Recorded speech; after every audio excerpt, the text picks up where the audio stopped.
morning and happy Thursday. I'm so stoked to see you today. We're going to get started and we're going to talk some more about stoichiometry, which I love. I think it's super cool. But today I want to be able to clarify some ideas with a little bit more detail and review some things that we've talked about in the last 2 weeks. So today we're going to start the 6-3 notes on stoichiometry, but we're just going to do the first 3 boxes and then we're going to do the last 3 boxes tomorrow for tomorrow's assignment. And then if you scroll down a little bit more, you'll see that you've got 11 practice problems. Today, let's just do the first 6, and then tomorrow you can do the last 5 and you'll have everything done before spring break. Yeah, who's gonna, oh wait, we can't go outside. Who's gonna have a great time on spring break? Not me, okay. So, let's get started. The mole ratio, or the mole to mole ratio, is the ratio between the amounts of any 2 compounds in a chemical reaction. Awesome. So you're gonna write that down. An example, well, let's look at a chemical equation together. And we're going to be using a bunch of different chemical equations. Today, let's use my favorite, calcium plus water. Okay? We did this. Remember, we produced calcium hydroxide and hydrogen gas. To balance that, we need to multiply this guy by 2, and that's it. So the mole to mole ratio between water and hydrogen gas would be 2 to 1, right? 2 waters for 1 hydrogen gas molecule. It's a 2 to 1 ratio. 2 waters to 1 hydrogen gas molecule. So the molar ratio is 2 to 1. There we go. We're going to be using the molar ratio a lot when we convert from moles of one compound to moles of another compound in our stoichiometry roadmap. Besides being an extremely complicated word to say and to spell, stoichiometry is the study of the quantitative relationships between 2 or more substances in a chemical reaction. So we're looking at quantitative, the numerical relationships between 2 or more substances, 2 chemicals in a chemical reaction. That's it. So now let's do a little bit of stoichiometry. We have an example equation, and it's going to be water reacting to form hydrogen and oxygen gas. We did this in the lab, and we produced those bubbles in solution, and we collected it and blew up the balloon. It was awesome. But now we're going to do a little bit of stoichiometry. So first, we need to balance this equation.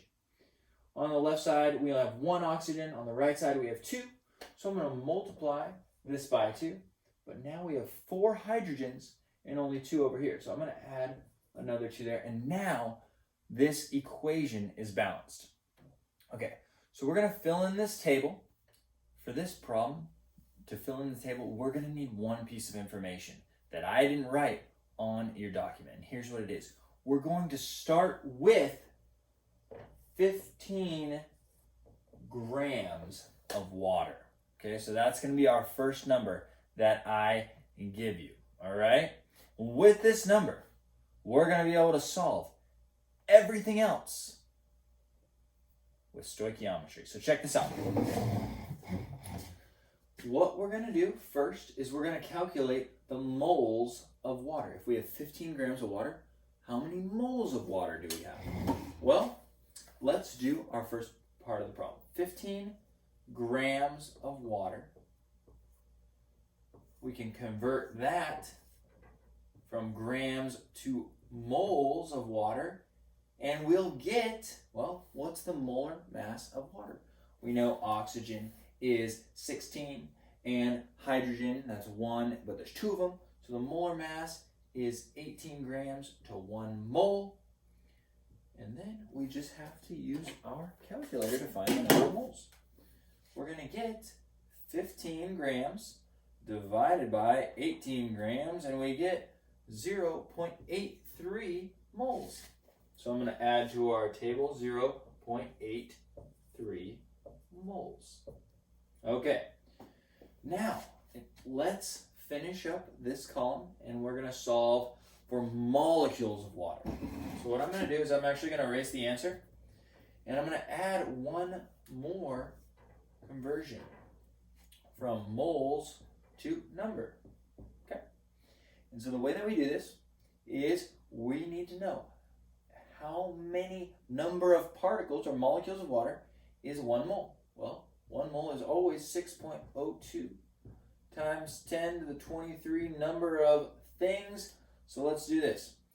15 divided by 18 times 6.02, second EE 23, and we get 5.02 times 10 to the 23.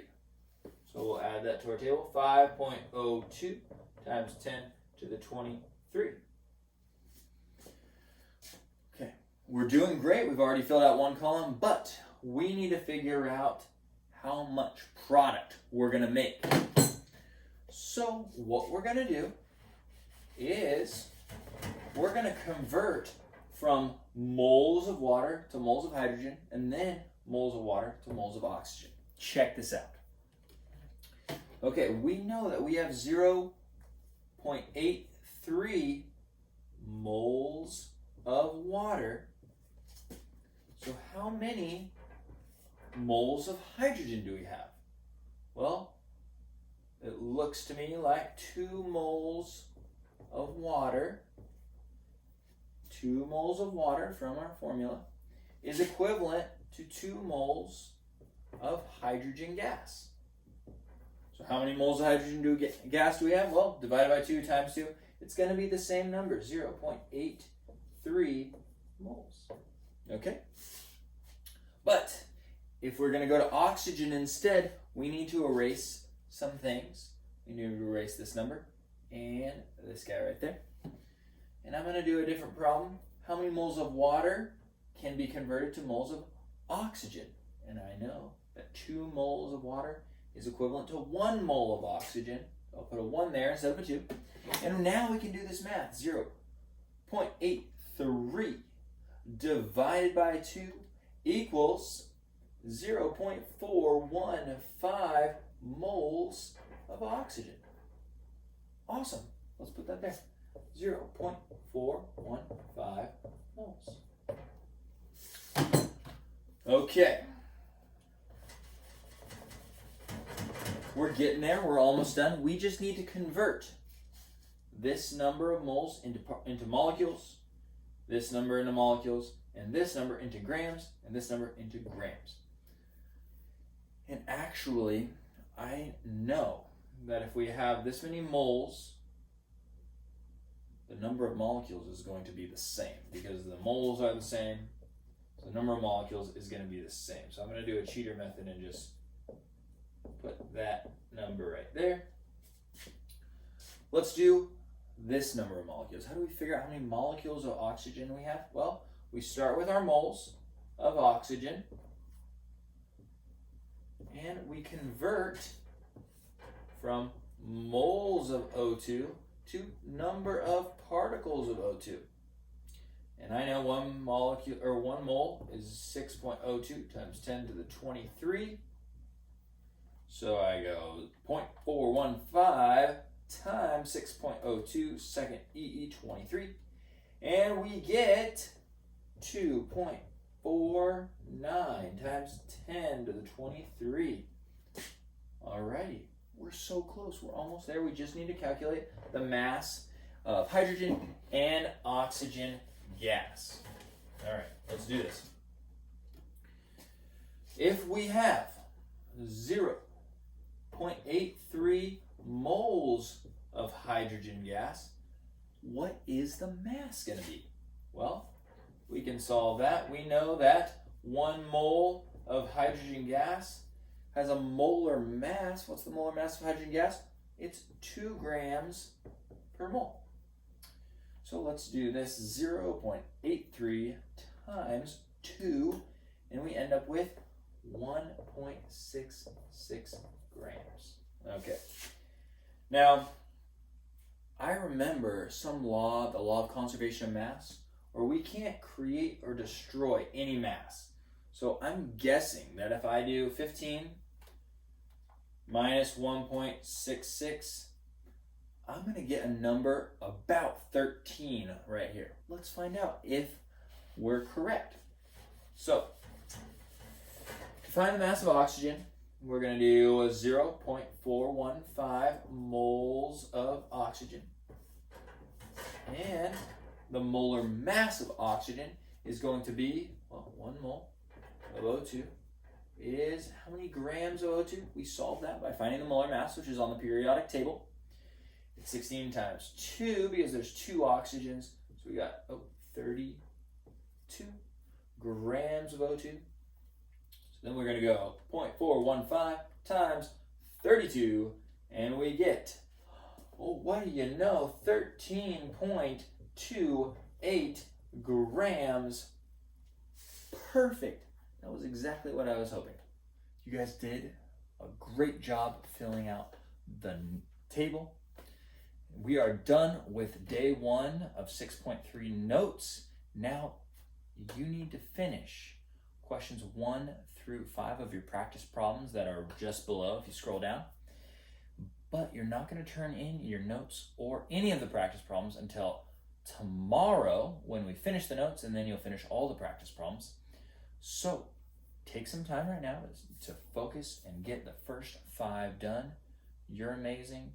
If you need me to repeat any of the definitions, just rewind, pause, or do whatever you got to do. Can't wait to see you tomorrow. Have a great day.